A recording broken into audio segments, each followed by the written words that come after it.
मत कर्म कृन् मत परमो मद्भक्त संगवर्जितः निर्वैर सर्वभूतेषु यः स मामेति पांडव। मत कर्म कृत, जो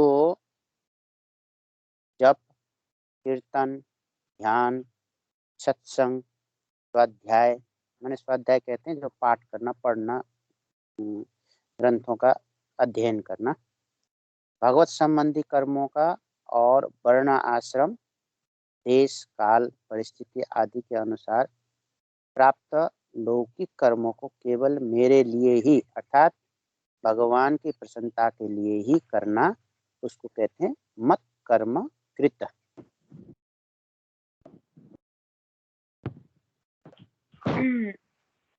ये नंबर ये 55 श्लोका 55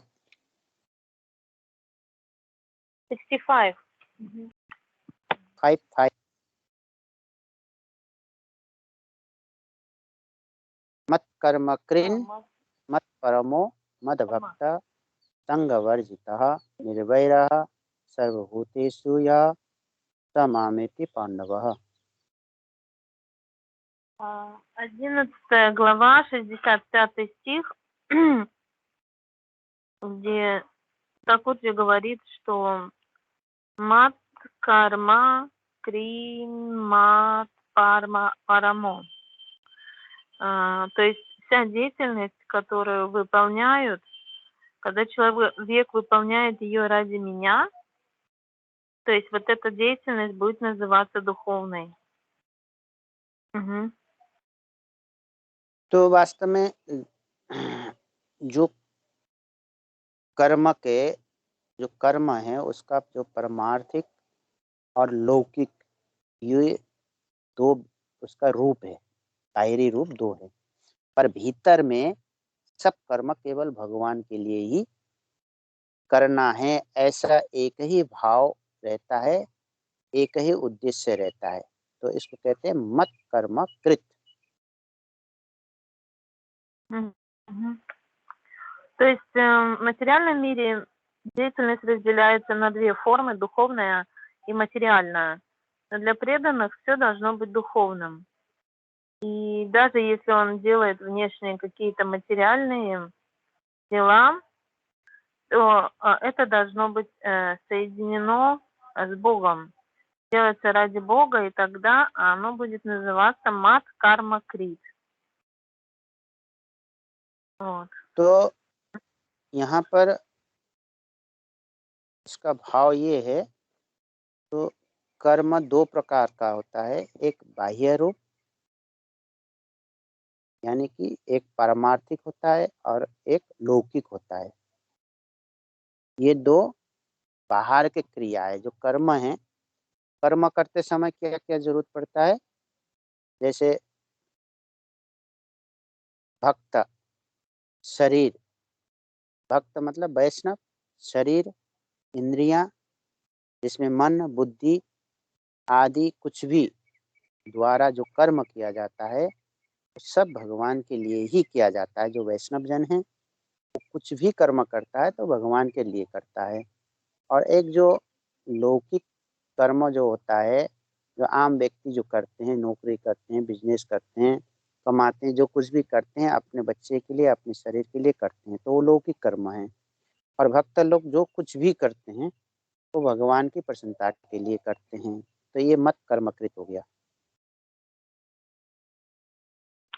То есть мирские люди, они могут выполнять ту же самую деятельность, что и преданные, но цели у них будут разные.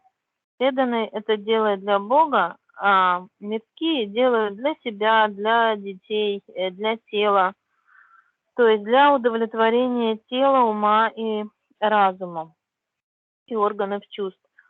Вот. А мат карма крит это когда человек делает это для Бога, любую деятельность. जो कर्म करते हैं तो उनके पास क्या होता है, शरीर, मन, बुद्धि, इंद्रिया, योग्यता, और जो कर्म करने की जो सामर्थ्य, शक्ति और जो समझ, बुद्धि आदि जो कुछ भी है, वह सब के सब भगवान का ही दिया हुआ है। और भगवान का दिया हुआ तथा वह स्वयं भी भगवान का ही है।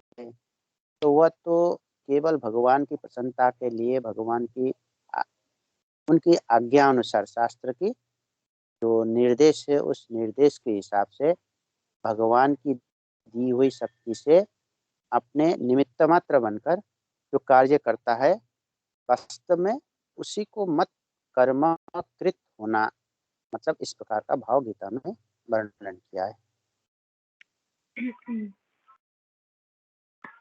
Вы можете не разговаривать, и меня это очень отвлекает. Я не могу из-за этого сосредоточиться. Это не для вас, это мешает мне. Так, вот все, не смогла уловить.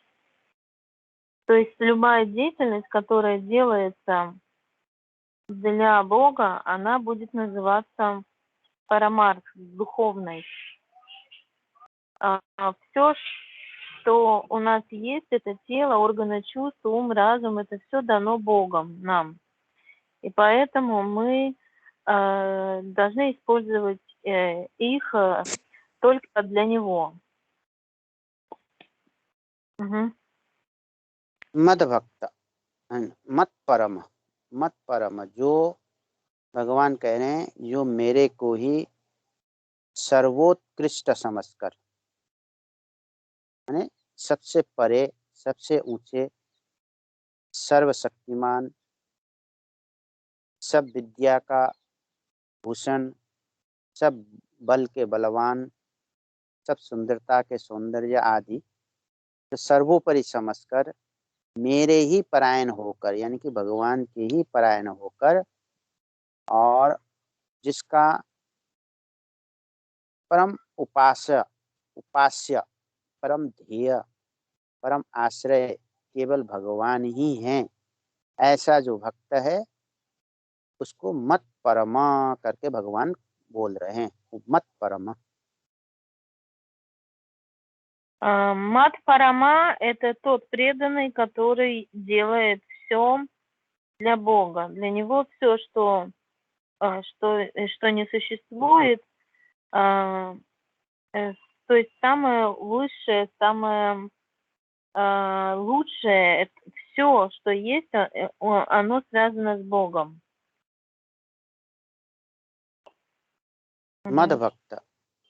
मद भक्त जो केवल मेरा ही भक्त है, भगवान कह रहे हैं जो केवल मेरा ही भक्त हैं, अर्थात जिसने श्री कृष्ण के साथ अटल संबंध जोड़ लिया है, जो संबंध कभी टूटने वाला ना हो, उसको अटल कहते हैं। और केवल भगवान ही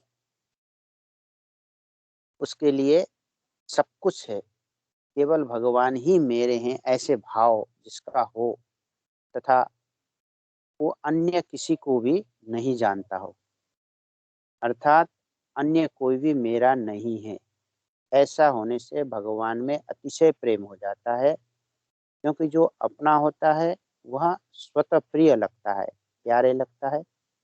प्रेम की जागृति में अपनापन ही मुख्य है।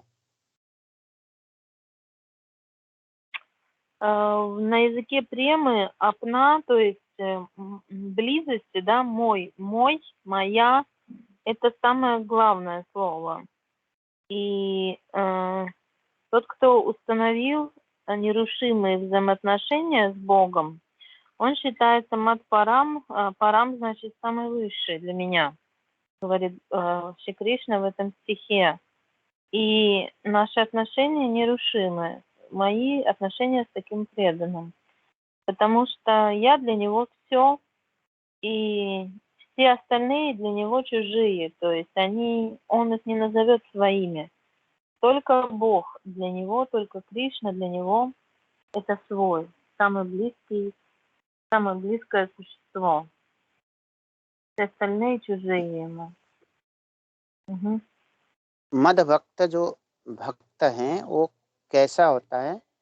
वो संपूर्ण सभी देश में, सभी जगह, सभी काल में, संपूर्ण वस्तु, व्यक्ति में और अपने आप में सदा सर्वदा प्रभु को ही, भगवान को ही परिपूर्ण देखता है। इस दृष्टि से भगवान सब देश में होने से यहाँ भी हैं, सब काल में होने से अभी भी हैं। सब काल कहते हैं भूत, भविष्य, वर्तमान, ये 3 काल है। तो तीनों काल में भगवान थे, तो अभी भी भगवान हैं। तो संपूर्ण वस्तु व्यक्तियों में होने से वो मेरे में भी हैं, क्योंकि भगवान सर्वत्र व्याप्त हैं। तो व्याप्त हैं तो मेरे भीतर भी है भगवान। सबके होने से मेरा भी भगवान है। जब भगवान सबके हैं तो मेरा भी हुए। तो ऐसा जो भाव रखता है उसको मद भक्त कहते हैं। Мад Бхакта — это значит мой преданный. Это тот, кто во всех предметах и личностях видит только меня. И он естественным образом видит только Бхагавана повсюду. И он видит его и в прошлом, и в настоящем, и в будущем. С точки зрения времени также. Повсюду. И он говорит, что Бхагаван находится повсюду, в каждом атоме. Значит, он есть и внутри меня тоже. Угу. संग वर्जितः निर्वैरः सर्वभूतेषु यः। तो केवल भगवान के लिए ही कर्म करने से, केवल भगवान के ही परायण रहने से, यानी कि भगवान के होकर रहने से और केवल भगवान का ही भक्त बनने से क्या होता है? अर्थात इसका जो ऊपर जो वर्णन किया गया है उसके हिसाब से संग वर्जितः मतलब उसकी संसार में आसक्ति, ममता और कामना नहीं रहती है। आसक्ति, ममता, कामना ये जो है यही संसार के साथ संबंध जोड़ता है। भगवान में अनन्य प्रेम होते ही आसक्ति, जो आदि आसक्ति, कामना, ममता आदि जो हैं वो अभाव हो जाता है, उसका सर्वथा नाश हो जाता है।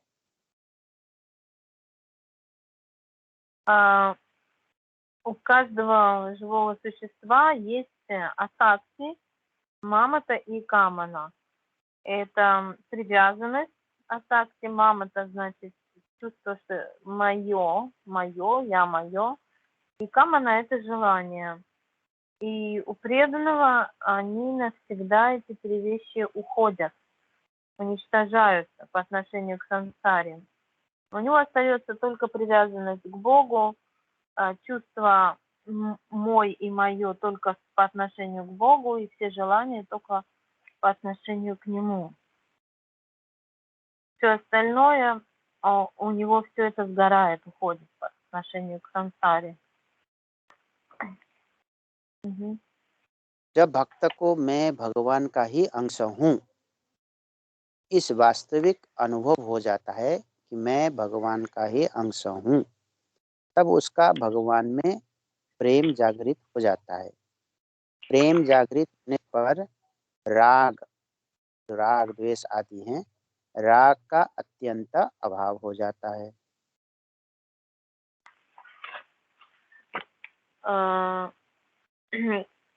И когда преданный, он понимает, что я являюсь аншей Бхагавана, я его вечная частичка, не отличная от него, тогда в нем начинает произрастать према. И рага, наоборот, рага — это материальная привязанность к материи, к чему-либо материальному. Оно навсегда уходит, рага, из его сердца. राग का अत्यंत अभाव होने से और सर्वत्र भगवत भाव होने से उसके शरीर के साथ कोई कितना ही दुर्व्यवहार करे, उसको गाली दे, मारे, पीटे, उसका कोई भी अनिष्ट करे, तो भी उसके हृदय में अनिष्ट करने वाले के प्रति थोड़ा सा भी, लेस मात्र भी, किंचित मात्र भी बैर भाव उत्पन्न नहीं होता है। वह उसमें भगवान की ही मर्जी कृपा मानता है।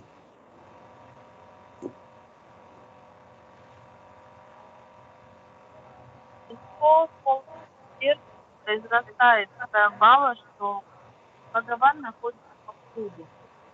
И даже если кто-то его будет бить, унижать, как-то унизить, то даже по отношению к такому человеку у него будет сохраняться Бхагават-бхава. Не будет на него по отношению к нему испытывать злость. Нет. तो इस प्रकार से ऐसे जो भक्त होते हैं, तो ऐसे भक्त को भगवान ने निर्वैरः सर्वभूतेषु कहा है।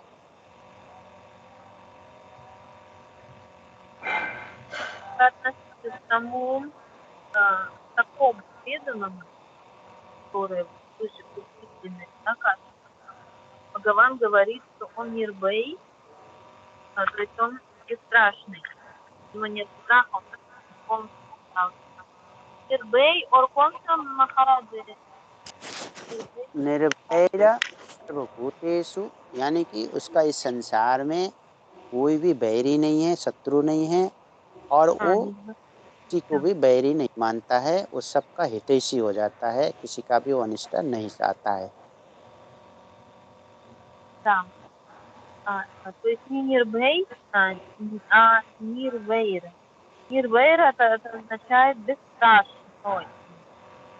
Нирбей это бесстрашный, а нирвейр это, то есть у него нету агрессии, злости, ненависти. Он освободился, тот, кто освободился от низшего, от негатива любого. संग वर्जितः और निर्वैर सर्वभूतेषु होने से क्या होता है, उसका संसार से संबंध विच्छित हो जाता है, और संसार से संबंध विच्छित होने पर स्वतः सिद्ध जो भगवान हैं उसको प्राप्ति हो जाती है, यानी कि भगवत प्राप्ति उसको स्वतः ही हो जाता है। И естественным образом, само собой, он достигает Бога благодаря всем этим качествам. Он везде будет видеть его, повсюду. И у него не будет никому зла. स मामेति, ऐसा वह मेरा भक्त मेरे को ही प्राप्त हो जाता है, यानी कि तत्व से जानना, दर्शन करना और प्राप्त होना, ये तीनों ही बातें एक साथ हो जाता है, जो कि आगे जो बताया है प्रकार की जो भक्त होता है निर्वैर भूतेषु, तो वो भक्त अंत में भगवान को ही प्राप्त होता है, उसकी गति संसार में नहीं होता है। सर्वभूतेषु और मामे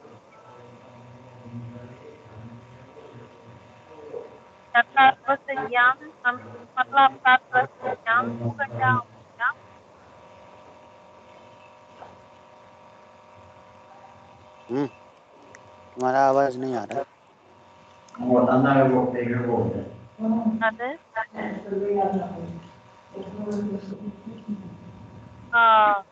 то есть Мамети означает достигает меня. Мам значит меня. И он достигает. Человек меня. Вот. Когда человек преданный от нет злости, привязанности к кому-то, отсюда начинает меня.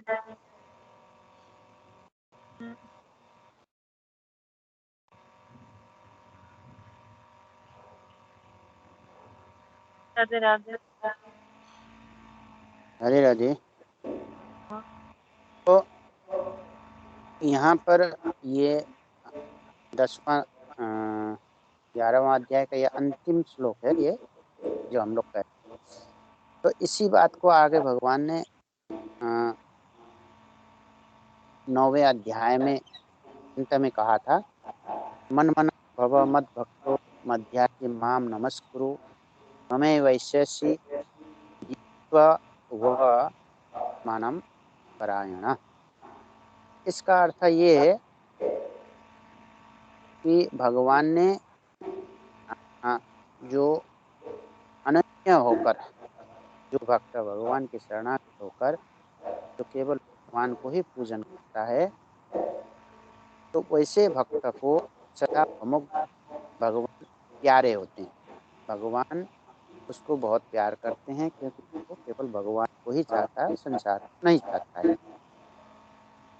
आगे बता रहे हैं И этот стих, он созвучен стихом из 10 главы Матьяти Матмакуру, я не помню, но в общем Махарадж, кто произнес мам, пам, бакта, он-то, ну ладно, уж, когда-то я его выучивала, помню, на Бхактишат. Ну, в общем, сам суть этого стиха, что тот преданный, который становится ананьями, то есть он отошел ради меня, я для него являюсь всем. Он мне очень дорог и близок. तो जिस भक्ति से भगवान चतुर्भुज रूप से देखे जा सकते हैं, उस भक्ति का स्वरूप बताते हैं कि मनुष्य संसार से संबंध विच्छेद करके सर्वथा भगवान का हो जाए, और यह स्थूल शरीर से भगवान के परायण होना, यह सूक्ष्म तथा कारण शरीर से भगवान के परायण होना, और यह स्वयं से भगवान के परायण होना। तो यहाँ जो भाव बताया है, परम मत परितः और मद भक्त और सब मामेत, तो इस प्रकार से इस अंतिम श्लोक में भगवान ने वर्णन किया है भक्त की। तो वर्णन करके वैसे भक्त वो मेरे को ही प्यारे होते हैं, ऐसे भगवान कह रहे हैं। Да, и это последний стих в 11 главе, который описал Бхагаван Кришна. Он описал вот эти качества преданного, которые необходимы для того, чтобы полностью достичь Бога. तो यहाँ पूरा हो गया ये 11वां अध्याय।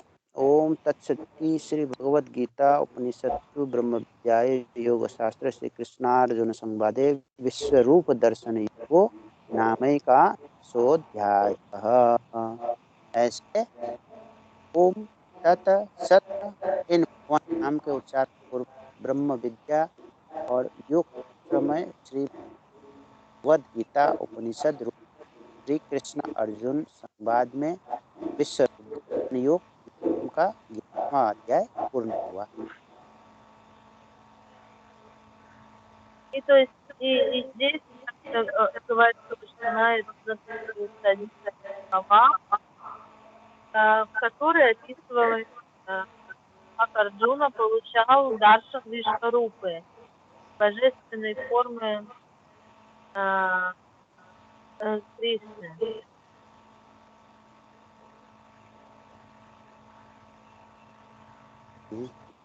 और हाँ, आगे इससे आगे 12 अध्याय का शुरू होगा। तो 12 अध्याय में इसका वर्णन कल करेंगे। अभी कोई प्रश्न हो तो पूछ लो। 12 главу мы завтра начнем изучать. А теперь, если какие-то вопросы, можно задать.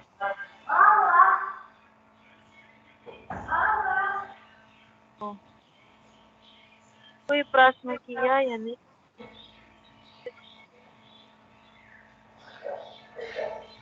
अब हमें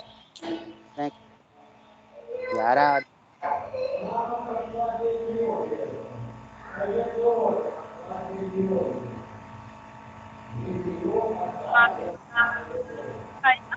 पावेल बहुत डिस्टर्ब करता है। हाँ, इस पावेल बारे में थोड़ा बहुत हाँ, ये पागल करता है। बहुत डिस्टर्ब करता है। इसको पास में मत रखा करो, इसको बोल दिया करो सत्संग के समय अपने कमरे में वहीं से सुन लिया करो। वो तो अपने कमरे में चला गया। अच्छा, यहाँ अभी और ये होंगे। उसका आवाज चलता, अच्छा ये अच्छा। उसका आवाज चलता। वो तो अपने काम में उसको भगा दिया। मैं बोला तू परेशान करता, सुनता नहीं। अच्छा, यहाँ पर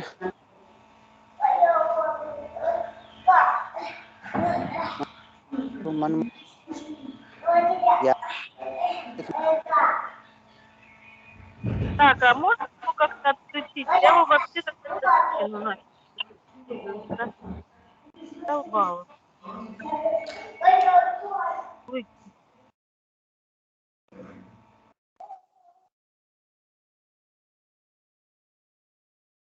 Неужели непонятно, что нельзя так?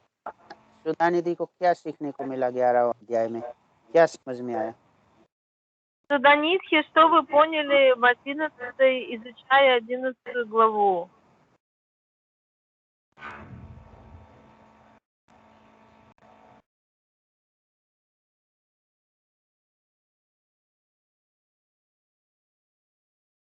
Суданитхи.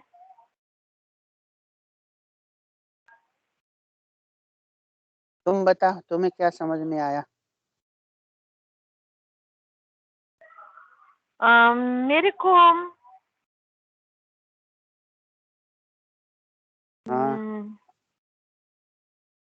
जो दो दर्शन होता है, एक विश्वरूप दर्शन होता और एक चतुर्भुज दर्शन होता। और जो जैसा इच्छा है वैसे ठाकुर जी दिखाते अपने आप को। जैसे अर्जुन की इच्छा था विश्वरूप देखना, तो विश्वरूप देख लिया। लेकिन इसके लिए चाहिए कुछ और चाहिए। जैसे मेरा है इच्छा दर्शन करने के, लेकिन मेरा तो नहीं होता दर्शन। इसके लिए और कुछ चाहिए शायद दर्शन, ये विश्वरूप दर्शन करने के लिए। तो कोई गुण तो इस चाहिए या और कुछ चाहिए? क्या क्या चाहिए? चाहिए? जैसे इसके लिए दर्शन के लिए क्या चाहिए? क्यों बहुत सारे लोग कुछ देखते हैं और बहुत सारे लोग कुछ नहीं देखते हैं? इसके लिए यहाँ कुछ भी नहीं चाहिए, इसके लिए केवल लगन चाहिए। और लगन तभी प्राप्त होता है जब हमारे संसार के सुख लिप्सा, सुख लेने की जो लालसा जो हमारे भीतर है उसको त्याग करना है केवल। बस इतनी सी बात है।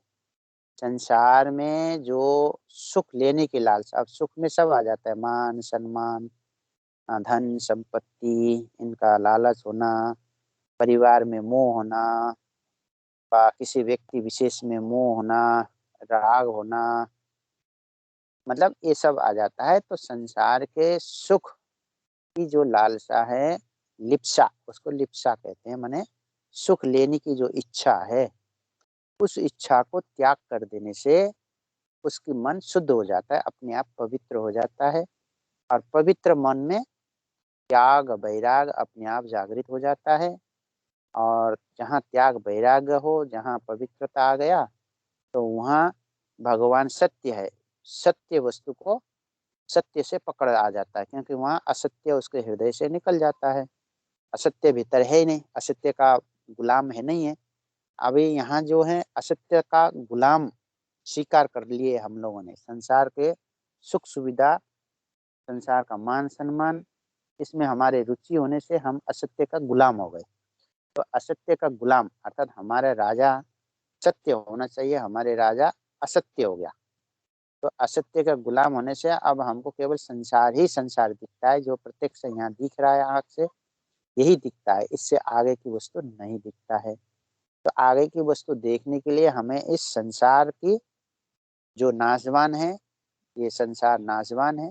संसार मतलब ये शरीर भी संग में आ गया, शरीर भी संसार का एक रूप है। तो नाशवान पदार्थों में हमारी आसक्ति न हो, उसमें लिप्सा न हो। नाशवान पदार्थ की जो रुचि है, प्राप्ति की जो सुख लालसा की रुचि है, उसको हम भीतर से नकार दें। बोले ये दुखमय नाशवान संसार, ये हमें को केवल दुख ही देगा, इसमें से सुख नहीं मिलता है। और वास्तविक जो सुख है वो नाशवान से ऊपर उठने से मिलता है। और नाशवान से ऊपर उठने के लिए हमें क्या करना पड़ेगा? बोले जो असत्य है, असत्य को असत्य मान लेना है, और जो सत्य है, सत्य को सत्य मान लेना है। बस इतनी सी बात है। То есть мы тут в материальном мире стали рабами не всего, как сказать, рабами временного, всего, что временно. Поскольку все в этом мире, все временно, включая наше тело, мы как бы являемся заложниками, рабами вот этой системы всей, включая наше тело, ум, разум, ну, все, что связано с этим телом. И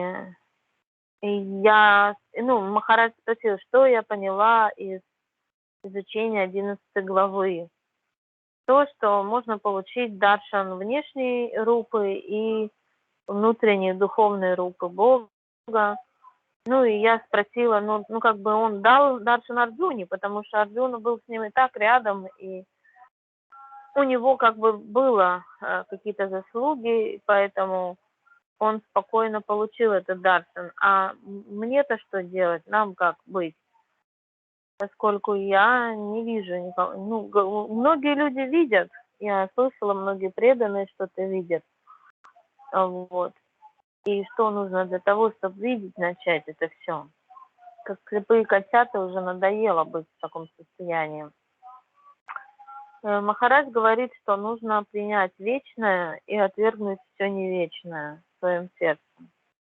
Перестать наслаждаться невечным, в том числе отношениями какими-то, кто-то нам наслаждается противоположным полом, кто-то там детьми своими наслаждается, привязан к ним.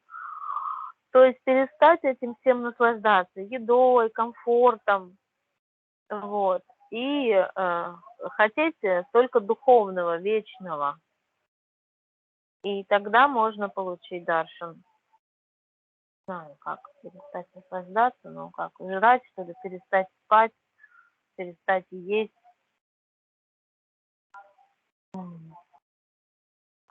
Махарадж, я सब छोड़ना है, खाना छोड़ना, पीना छोड़ना, सोना छोड़ना, इससे क्या होगा? कहीं तो ऐसे वर्णन आया नहीं कि खाना छोड़ो, सोना छोड़ो, पीना छोड़ो। ऐसे वर्णन तो आया ही नहीं। तो अगर नहीं छोड़ेगा फिर भी उसमें आसक्त होगा। बहुत सारे लोग बोलता हम प्रसाद खाता, लेकिन ये आसक्त है। इतना सारे खाना ये भी आसक्त है। ये दिखाई नहीं देता मन को, लेकिन आसक्त तो है प्रसाद, फिर भी ये उसको अच्छा लगता खाना ज्यादा। नहीं, उसमें भाव है ना, भाव की बात होती है यहाँ पर। यहाँ छोड़ने से न छोड़ने से कुछ नहीं होता है, भाव की बात होता है। एक व्यक्ति खाता है अपने शरीर को पुष्ट बनाने के लिए, एक व्यक्ति खाता है शरीर को पुष्ट के साथ स्वाद को ग्रहण करता है, उसमें रुचि होती है, ये अच्छा है, अच्छी वस्तु खाओ, ये स्वादिष्ट है, इसको ज़्यादा खाओ, इसमें स्वाद कम है, इसको कम खाओ। तो वो तो हो गया सुख भोगने की इच्छा से। और एक भक्त होता है, वो भगवान का प्रसाद भरपेट खाता है, वो बड़ी स्वाद से खाता है, वो भी स्वाद से खाता है, पर उसका स्वाद कैसा होता है? बोले ओहो, ये भगवान ने भोग लगाया है, भगवान का अधरामृत इसमें लगा हुआ है, ओहो ये प्रसाद कितना दिव्य है, और इसको पाते ही हमारे रोम रोम से आनंदित हो रहे हैं, माने प्रसन्न हो जाता है, ओहो भगवान का प्रसाद मुझे मिला, कितना स्वाद है। अब बताओ, वो एक व्यक्ति तो जीभ का स्वाद लेकर खा रहा है, वो तो भोग हो गया, उसका परिणाम दुख है। और एक व्यक्ति वैसे ही जीभ का स्वाद लेकर खा रहा है, पर वो कैसा स्वाद ले रहा है, बोले इसमें भगवान का अधरामृत लगा हुआ है कि ये प्रसाद कितनी दिव्य है, कितनी स्वादिष्ट है, कितना मीठा है। ओहो, ऐसे मतलब बड़े हर्ष के साथ, बहुत प्रसन्नता के साथ वो खाता है, उसका भजन हो गया। लो, बात यहाँ है, इसी बात को हर जगह ले जाओ।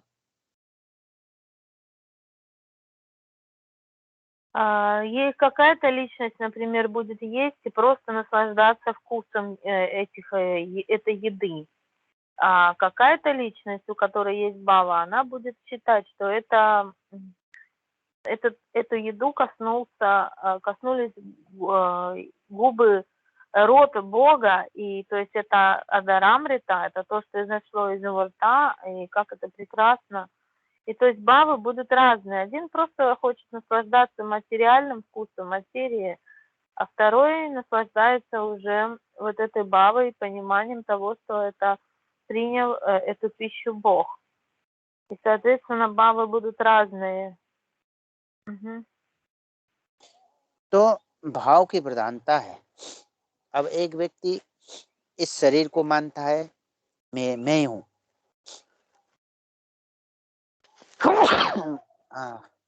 मैं हूँ ऐसे मानता है ना, कि मेरा शरीर, मैं हूँ, बकरा का जैसे मैं करता है। और एक भगवान के भक्त क्या सोचता है, बोले ये सब शरीर है, ये भगवान की दी हुई सेवा के लिए है। मानता तो दोनों है, पर एक का भाव है, बोले ये भगवान का मंदिर है, इसलिए उसको तिलक चंदन से उसको सजा के रखता है कि भगवान का मंदिर है, इसके इस शरीर के द्वारा भगवान की सेवा होता है। इस शरीर के द्वारा हम भगवान का भजन करते हैं, नाम जपते हैं, कीर्तन करते हैं, उनकी सेवा करते हैं। इसलिए इस शरीर को स्वच्छ रखना है, शुद्ध रखना है, पवित्र रखना है, निरोग रखना है। लो, उसका तो भजन हो गया। और वहीं दूसरा व्यक्ति खाता है, शरीर को मोटा करता है, बलवान करता है, एक्सरसाइज करता है, शरीर को पुष्ट बनाता है, निरोग बनाता है, पर उसका भोग हो गया और वो 84 लाख योनि में फंसा रहेगा। और एक 84 लाख योनि से छूटकर भगवत धाम में जाएगा। देखो, यहाँ भाव की परिवर्तन है केवल।